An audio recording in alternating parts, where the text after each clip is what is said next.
All right, next racing fans. So today we got a lot of things in the mail for the build, and there's a couple of them that I want to open up with you guys. Some of them I've already opened up because I'm just impatient like that. But there's one big box that I have right here next to my foot that we're gonna open together, and hopefully you guys like this one because it's something that I've been waiting for a while now. So let's go ahead and get this turned around so you guys can see.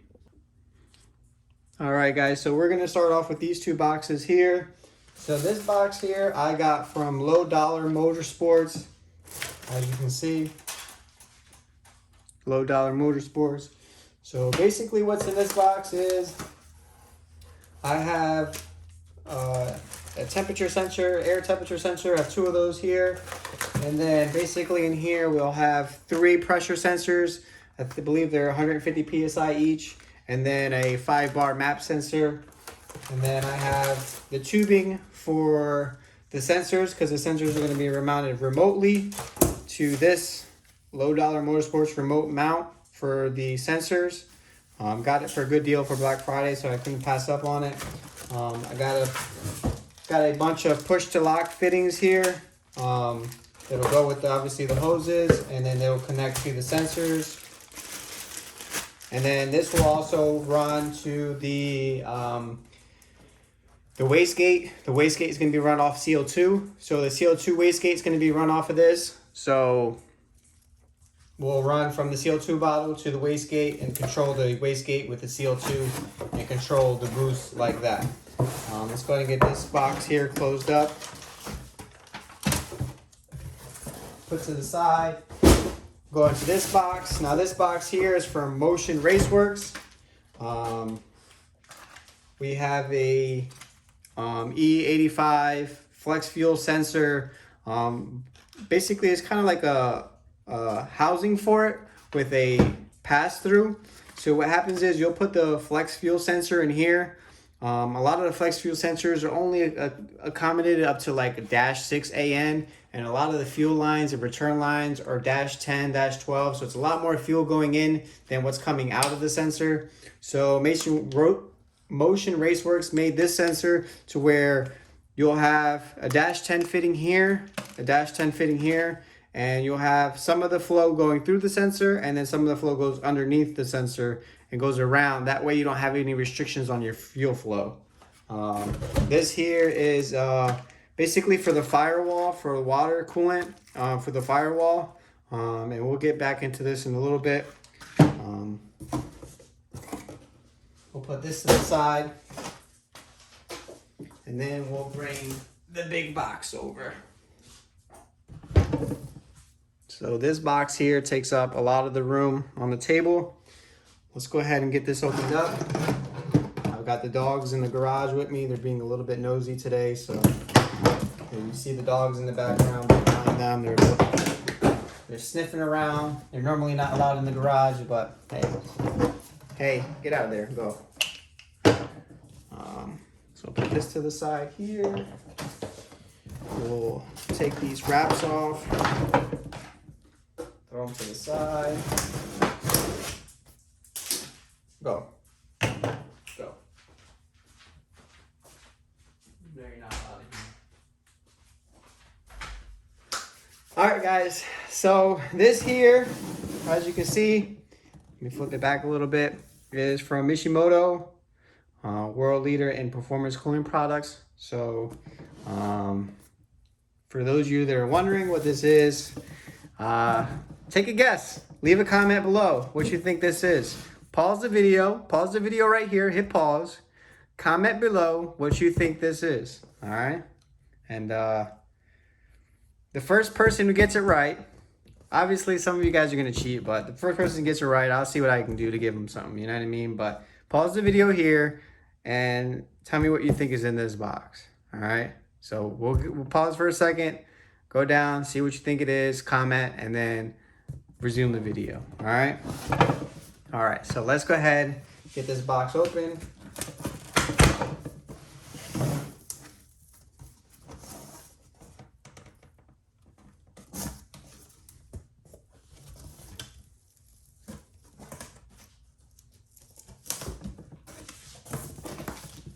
All right, so it looks like they included a Mishimoto scent. Looks like that's like a scent for the car. Put that to the side. And then we'll get this opened up. Oops, don't want to drop anything. All right, guys, here we go. So this is the first time I'm going to be seeing this product with you guys. So we're going to be seeing it together, all right? And something you'll notice is I love black. So I love black, everything black, anything blacked out, murdered out, I love it. So let's see. All right, so this looks like it's like a mounting bar for it.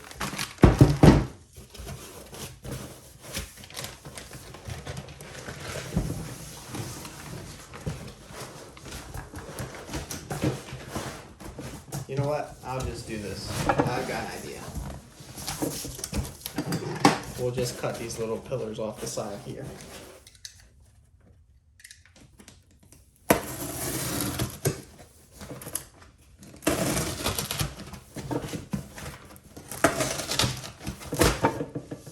right, that's one side. Cut this other side off.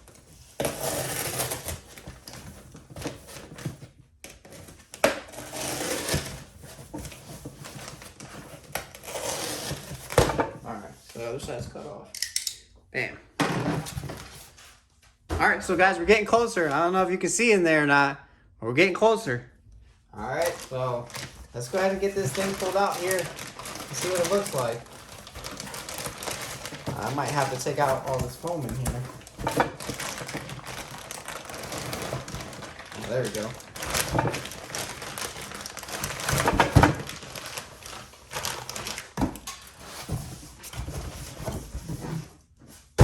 Definitely keep that box for later. Keep that box for later. All right. Can you still guess what it is? Can you tell what it is from just looking at it from the outside? Can you tell? All right. As you can see by my voice, I'm extremely excited for this. Let's go ahead and get this thing cut open. Take a look at it, and then I'll explain to you exactly what it is. If you haven't figured it out yet, or you know what it is, but you've never seen it before. Gotta be honest, these TIG welds on here look kind of nice, you know? As a TIG welder myself, these TIG welds look kind of nice on them, you know? Gotta give them props on the TIG weld here. All right, so this little cap is a little bit off. Okay, no problem. All right, looks like this is like machined off. Okay, no problem. All right, so guys, so what we have here, oh, it's got the serial number on the back. Lifetime warranty. That's what I like about it. A lifetime warranty from a name brand company people have heard about. Now you can go buy, all right, if you haven't noticed yet, it is a air to water intercooler. So what happens is air comes in through here, goes through the intercooler. While it's going through the intercooler, water is passing by, cooling the coils inside of the intercooler, which also cools the air that touches it. And it comes back out this side and then back into the motor, and it receives cool air. So instead of receiving air from, you know, when you're driving your regular car through the radiator, you get the air that goes in, you know, it cools it down, whatever. Or like an intercooler, like a regular old intercooler receives air. The air from the outside kind of cools the hot air. They mix together, and then they go through. So this here, the hot air comes in. It touches the cold water. Well, it doesn't touch the cold water. It touches the cold coils that are in there, making the air cold, and it comes out this side as cold air, which in turn is more horsepower. So this version here is rated to handle 1,000 horsepower. Which is right around what I'm looking to make with this build, 1,000 horsepower. They do have a 1,500 horsepower one and a, I believe, 500, if I'm not mistaken. I believe it goes 500, 1,000, and 1,500, if I'm not mistaken. So I want to take this off here. I want to see something really quick. This is 3-inch. I believe I have some 3-inch HD clamps. But I just want to see something really quick. I just welded these two pieces together the other day. This is a Vangean HD clamp here, and I welded it to a reducer. So this is 3.5 inches on this side, 3 inches on this side. So what the plan was, bam, that's what the plan was. Have it like this, but I don't like the length of this. I don't like how it's kind of sticks out a lot. So I'm thinking about putting a clamp directly, an HD clamp directly to this part here. I do have some more vibrant HD clamps so I could weld to it. So I just got to see if it'll fit on there and then just weld it up. So this is good though, because this is made for the couplers, the rubber or silicone couplers, whatever they're made of. So you can put it right over it, and it has enough meat on here, and these are ribbed here, and there's a little lip right here to where you can put that coupler on there and put the clamp on there, and it ain't going nowhere. So that's a good thing about it. So on this version here, so they sell different versions. On this version here, this is a dual pass version. So what dual pass means is basically the coolant goes in, or not the coolant, the water goes in, comes down, goes back around, and comes back up the other side. So it kind of passes through it twice, which I kind of like. So it gives it more time in there to cool the coils down than if it were a single pass. If it were a single pass, it would have one hole here, and then it would have another hole on this side, and basically the water would flow right through it out the other side. And for me, I feel like that system, the water flows through it so quickly, it doesn't have time to stay in there and cool the coils down. It just kind of flows right through it. So for this system here, it kind of goes down, comes back up, gives it more time in the intercooler.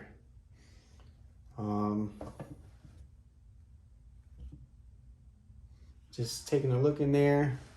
You guys probably can't see in there, but it looks good. Those coils, everything looks like it's brand new. All the coils look amazing. This piece here looks like it's made out of one cast piece. This side here is just one cast piece, which is really good. This piece here is one cast piece. It's not a piece that's bent or, you know, molded into, or I don't say molded, but it's not like a sheet of aluminum that they bent and then they welded, whatever. This is just one cast piece where they just casted it out. Same thing on this side. This is cast as well. I believe this is cast as well. And then, like I mentioned before, this here, let's get this open. This is, I believe, the mounting clamp for this. It's got some bolts here. And then this basically kind of mounts here. And then you can use the holes that are in the inside to put your bolts on it. Let's see here.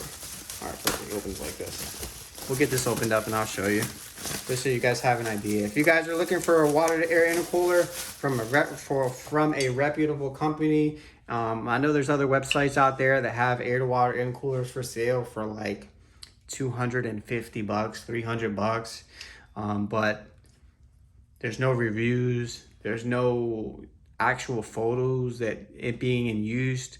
It looks cheap. The TIG welds look terrible on it. This one here, I don't know if you can see it here, but these TIG welds look amazing. They're better than what I can do, you know what I mean? But I'm just a hobbyist, so, you know. So, you got the Mishimoto logo there. So you got all the holes here, different areas, so you can clamp it. So what happens is, it's got these mounting brackets on each side over here. They got them on both sides, depending on which side you want to mount this on. You can mount it on this side, you can mount it on the opposite side. You'll put this here, you'll put these bolts here, and then you can put a nut here, another bolt through it, or figure out how exactly you want to mount it. So basically what you can do is, for instance, I'll give you for instance, let's just say this is the firewall right here. You can mount this to the firewall, drill the holes, clamp it to the firewall, and then you can just put this piece and put it in there, and then put the bolts on the side, and then you can take it out. So this piece here can stay in the vehicle wherever you have it connected to, and you can pull the water-to-air intercooler out without having to take the whole system that holds it in out. You could just release the 4 bolts, and this comes out. And this seems here, this is all one billet piece. It looks like it's about 1/8 thick, 1/8 inch of a thick. But I was gonna use this, but I guess not. So what I'll do is we'll do the 3-inch, because this is a 3-inch opening here. And we'll measure it too, just to be on the safe side, just to see exactly what it is. Yeah, so it's 3-inch opening. So that 3-inch opening we'll have more HD clamps like I mentioned. We'll put an HD clamp on there for the 3-inch. We'll do another 3-inch clamp on the other side to it. And then we'll run 3-inch tubing from the turbo to the intake part of the air to water intercooler. We'll run another 3 inches from here to the throttle body, and then at the throttle body, what we'll do is at the very end, we'll go from 3 inches to 3.5 inches because the throttle body is 3.5 inch. So it's a Ross throttle body, 3.5 inch HD clamp throttle body. So we'll get that connected onto there. So that way it's 3 inches all the way, and then it turns into 3.5 once it reaches the throttle body. I believe that'd be the best way to do it. But I do know the turbo exit is about 2.5 inches. So we'll do a 2.5 to 3 inch adapter on that side, and then we'll go from there. So going back, so this here is going to be the air to water intercooler water passageway. So this here will go onto the firewall. This connects to the firewall. You'll have the water coming out from this end into the air to water intercooler, and then out of the water intercooler back into the tank. So to go back into the tank, obviously the tank will be filled up with water and ice, so it can be as cool as possible, especially for drag racing. The cooler the water, the cooler the air, the more horsepower you'll get. Cooler the engine, the better. So I also have some other ideas of how I'm going to run this tubing, but we'll get there down the road. I have to take care of some other things first, but I have all the hoses and clamps and AN fittings and everything that I need to run this already. I do have to buy a water pump, which I do have one in mind from somebody in the DSM Nation group that I'm a part of on Facebook, that we share and click ideas off each other and help each other out, especially when it comes to 4G63s, all things 4G63s. We like to help each other out, make sure we're helping each other as long as we're not being assholes about it. But I wish this wasn't so bent up. Man, this intercooler looks amazing. So I got this on the Black Friday sale, and that's the only reason why I bought it, because I think normally it's $6.95 if I'm not mistaken, which is an amazing price for an air to water intercooler that is built like this. And I'm telling you, this thing is built to last. It's like I mentioned already, like 1,000 times. The TIG wells look amazing on it. I know people out there that'll build this same air to water intercooler and sell it to you for $1,000. Which if you got the money in your pocket and you can afford it, hey, that's on you, partner. But I can't afford no $1,000 intercooler, no crazy parts like that. Obviously, I do have a billet oil pump, and I spent some money on that. But those are the parts that you got to spend that little extra money on, just so your bill is going to be reliable. You want it to be reliable. So this was regularly, I believe, $6.95, and for the Black Friday sale, I believe it was $5.65. So from $6.95 to $5.65, I believe that's like over $100 savings. So I could not pass up it.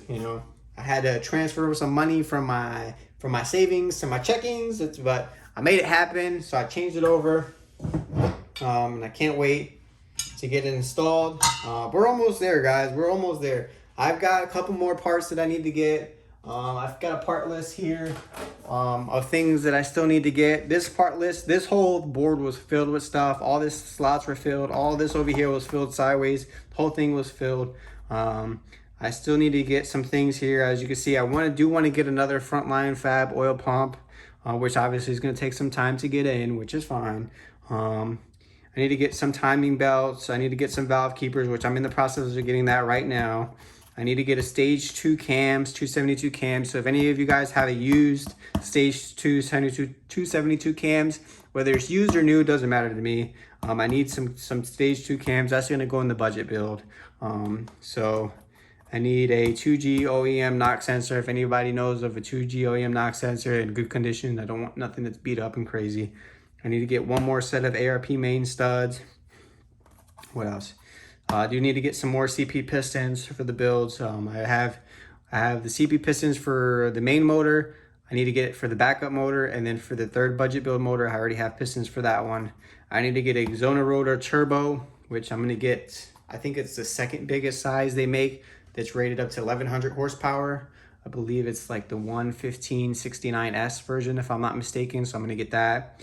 Need to get block filler, so I'm gonna fill these blocks. I'm not gonna take any chances with the block cracking, so I'm gonna fill the blocks up all the way, guys. So I'm gonna fill the blocks up all the way. We're gonna weld the head coolant ports closed. We're gonna get that welded closed. We're gonna get the the heads taken care of, make sure they're good to go, and we're gonna fill those blocks up. That way we don't have any issues. So the main block and the backup block will be full fill. The third budget build block will not be a full fill. That will be just a regular block with coolant ports on it.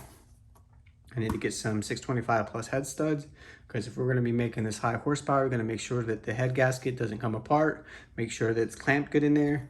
And I do have a remote oil filter housing over there, but the one that I want to get has a primer on it. So you'll hook up a drill to it, you click the drill, you spin it for like I think 20 seconds, and it produces like 10 to 15 psi of oil pressure, so that you can lubricate the whole motor before you turn it on. That way you know that all the pieces in the motor are being lubricated before you turn the motor on. So we're gonna get a Peterson remote oil filter housing with a regulator attached to it, because then we'll have the excess oil go back into the oil pump itself.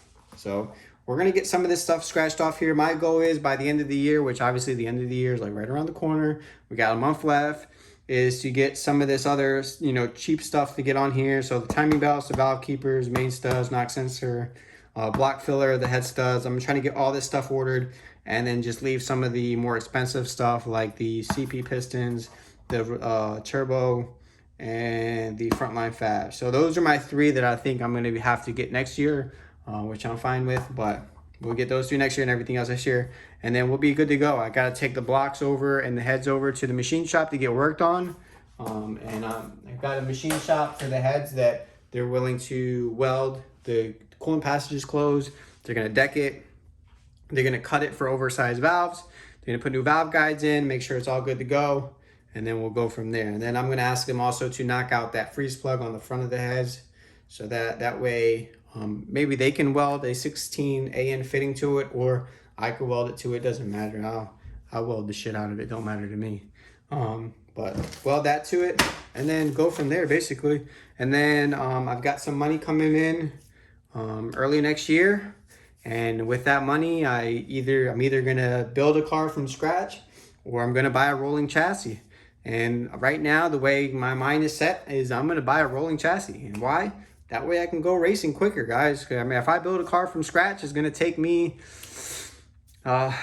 depending on how much time I work on it, it's gonna take me anywhere from like 5 months to 8 months to build a car from scratch, especially if I don't have much help. I'm by myself, so I don't have much help. 5 to 8 months. Or I can just buy a rolling chassis and just have the car almost done, and I can drop my motor in, drop the trans in, set the intercooler up, set everything up in the car. Got to set the computer system in there, the Hall Tech, put the Hall Tech in there, put everything else in there, and then be done with it, and then go freaking racing at the end of the year. And that's the goal. My goal is to be racing at the end of 2022.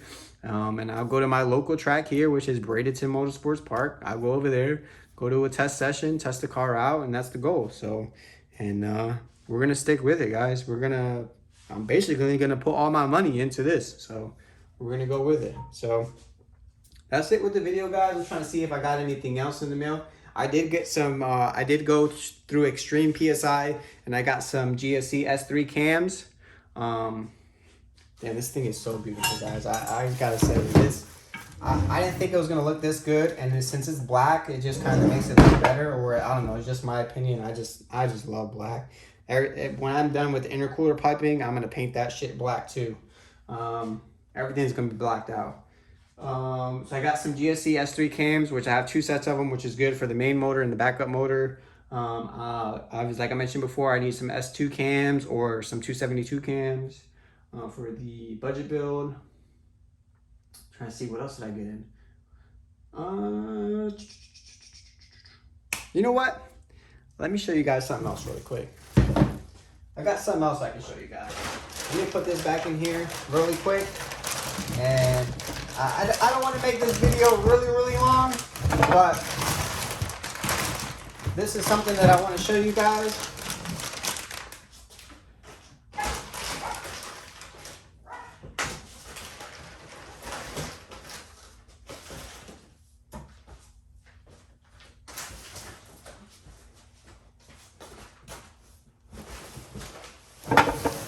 This is another box here. I'm in my sandals. I'm just relaxing. I just got off work. We'll throw all this stuff in. You know what? We'll throw that stuff in there, and then we'll wrap this back up. Make sure it don't get scratched up. All right.